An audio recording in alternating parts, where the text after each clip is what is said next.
Assalamualaikum sahabat Karim. Hari ini Kirana akan melakukan tanya jawab dengan Pak Z dengan tema Ramadan dari kacamata sains. Assalamualaikum Pak. Waalaikumsalam. Silakan masuk. Ya Pak. Oh, Kirana. Alhamdulillah nih Bapak bahagia Kirana berkenan kunjung ke dalam labor IPA kita. Silakan duduk. Terima kasih Pak. Ada yang bisa Bapak bantu? Jadi begini Pak, Kirana memiliki beberapa pemikiran yang menjadi pertanyaan bagi Kirana berkaitan dengan pelaksanaan puasa Pak. Rasanya ini berkaitan dengan pelajaran IPA yang telah Bapak ajarkan Pak. Oh, bagus sekali pertanyaan, pemikiran yang bagus sekali. Semoga Bapak bisa memberikan jawaban yang ilmiah. Silakan, apa yang jadi pikiran Kirana?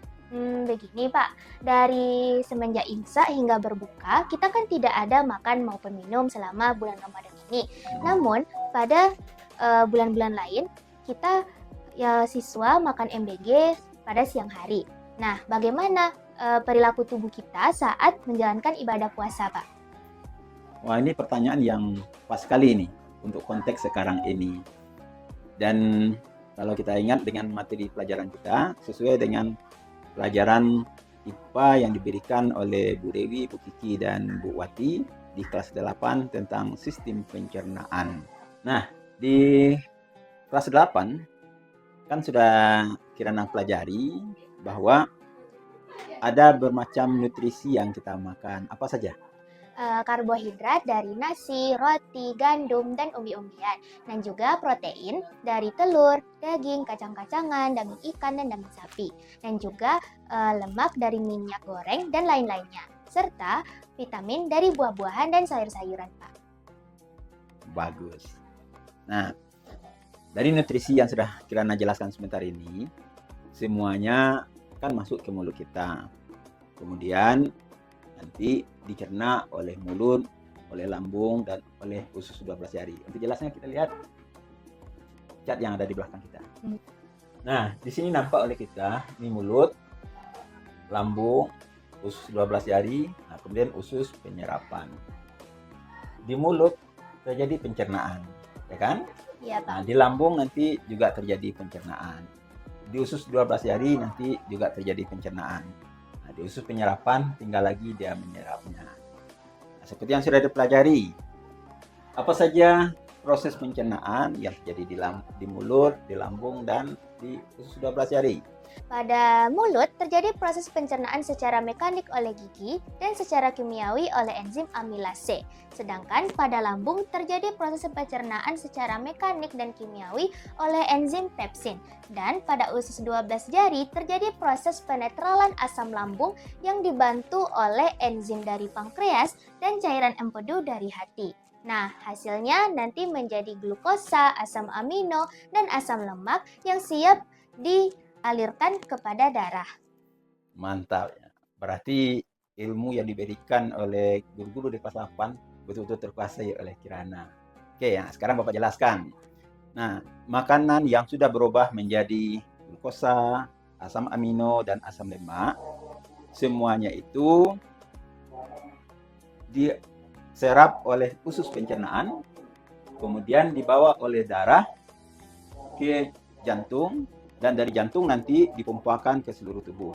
Nah, di seluruh tubuh nanti darah akan bertemu dengan sel-sel yang di seluruh tubuh, misalnya di kepala bertemu dengan sel otak, bertemu dengan sel otot, sel tulang, dan segala macam. Dan darah menyerahkan ke sel yang menerima nutrisi yang 3 macam itu. Kemudian sel menerima nutrisi itu dan mengopornya ke organel-organel sel. Organel sel kan banyak macamnya. Ya, Pak. Ada ribosom, ada lisosom, ada mitokondria, ada badan Golgi. Nah, organel sel yang merubah nutrisi menjadi energi, apa namanya? Pelajaran kelas 7 dulu. Mitokondria, Pak. Mitokondria 100 untuk Kirana. Nah, mitokondria nanti merubah nutrisi menjadi energi.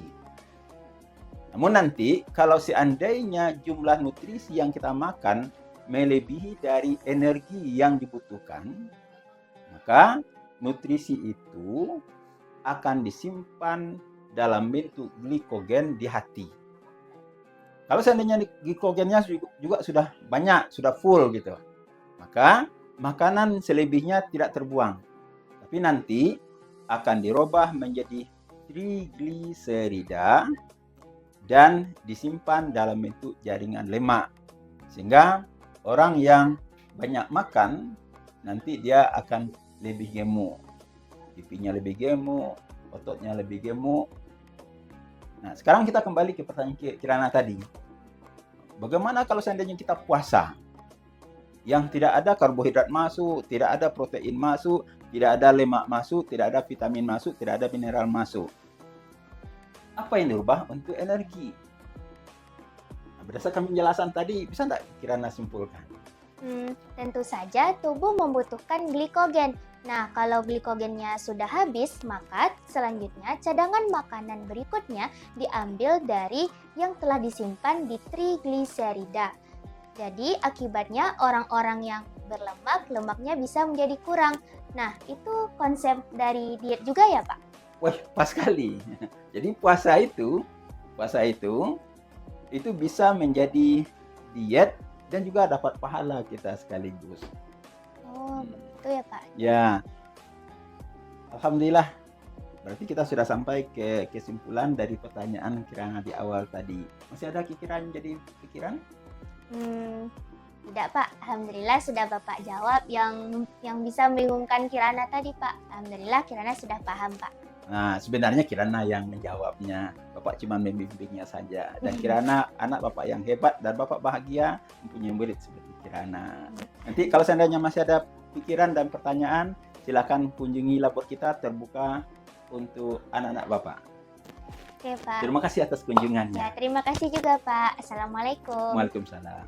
Berdasarkan tanya jawab bersama Pak Z tadi, Kirana dapat menyimpulkan bahwa dengan berpuasa, kita bisa diet dan juga menjadi lebih langsing, sekaligus mendapatkan pahala.